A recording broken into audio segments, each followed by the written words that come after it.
want the story? Here it is. He throws 3 touchdown passes, rips off a scramble for his first NFL rushing score, threads a 60-yard beauty to Jerry Jeudy, and the stat line screams breakout. Then the scoreboard reads 31-29. The stadium holds its breath, and the Browns do what they always do: find a way to make the dramatic moment about everything but the dramatic moment. If you're keeping score at home, that's Cleveland in a sentence. Let's start where the highlight reels begin, the first half. Shedeur Sanders looks like a man comfortable in the pocket and dangerous anytime he escapes it. The second quarter burst is cinematic. One perfect dart to David Njoku, then a 60-yard strike to Jeudy that lands like it was plotted in slow motion. The ball meets hands, the crowd forgets to breathe, and for a spell, the Browns' offense looks like a thing that could actually be trusted. He's accurate, he's aggressive, and when the offense hums the way it did for those minutes, you can see the outline of the future fans keep begging for.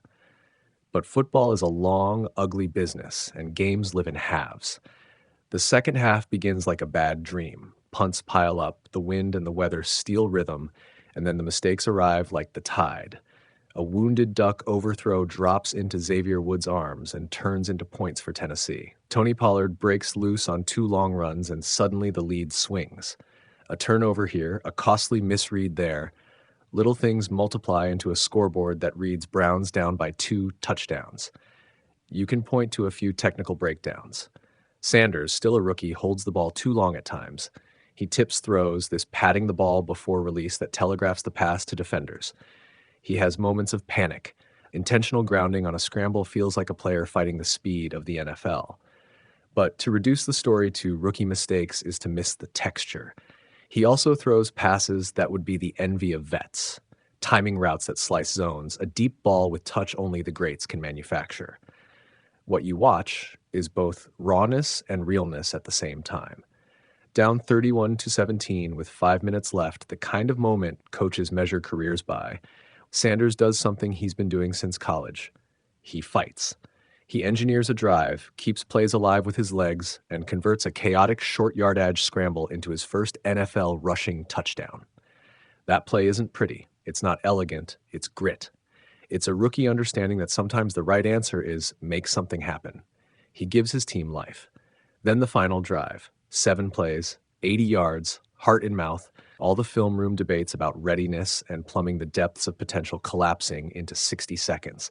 Sanders gets them to the 2-minute territory, and the Browns decide to pull him for the 2-point attempt, a choice that will be analyzed for days.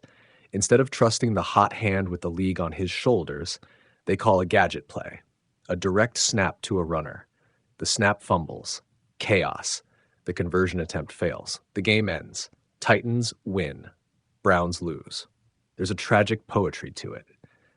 It's almost cinematic. The rookie who produced a career day is not on the field for the pivotal 2-point attempt. It's an editorial decision masquerading as an in-game call, and it frames the entire narrative. Why pull the guy who just drove you down the field? The answers are messy: coaching instincts, trust in personnel, fear of the wrong read. But fans won't care for many of those nuances in the moment because they saw the kid do it, and then they watched the team take the ball away for the final, most dangerous attempt. Let's be clear about the ledger. Statistically, this is Shedeur's finest game. 364 passing yards, 3 passing touchdowns, a rushing touchdown. Those numbers should, in theory, buy him length. More reps, more trust, a louder voice in a franchise that has made a habit of indecision at quarterback. Yet, mixed into that box score are the things that keep coaches up at night. The interception that turned into points, the time to throw that sometimes balloons into sacks, the fumbled snap on the ultimate gamble. The message here is not contradiction, it's complexity. He's both the reason for hope and a reminder of what still needs to be fixed. Now, what does it mean for Cleveland? The Browns are tunneling toward the offseason with more questions than answers. Shedeur's flashes intensify the debate. Do you keep chasing veteran stability, or do you let the rookie grow into the role? The team has been a carousel of quarterbacks: Flacco, Gabriel, Sanders, and each turn has left fans dizzy. Watching Sanders light up a stat sheet gives hope, but it doesn't erase the cost of inexperience in clutch moments. The direct snap fumble on the 2P, That's the kind of play that will be used on highlight packages as evidence for both sides, those who say he's not ready and those who say he deserved to be trusted. And then there's the human beat. Sanders says, "I've been this way.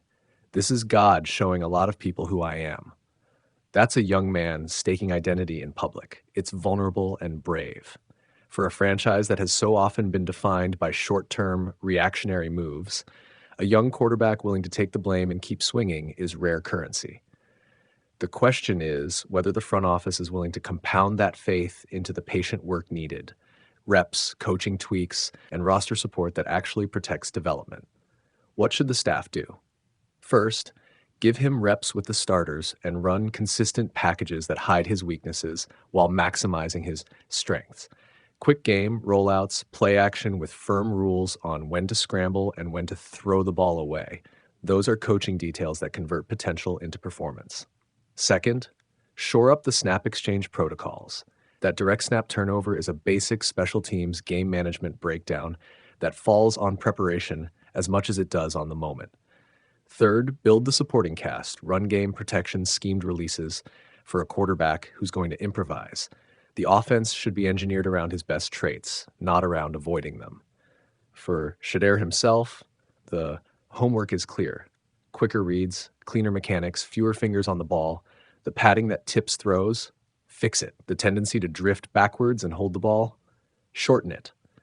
The mental game, pre-snap reads, pocket awareness, will come with time and with deliberate coaching. He showed in that Titans game that he can play at this level. He also showed why patience and polish are still required. And fans, this is the moment that creates storylines for years.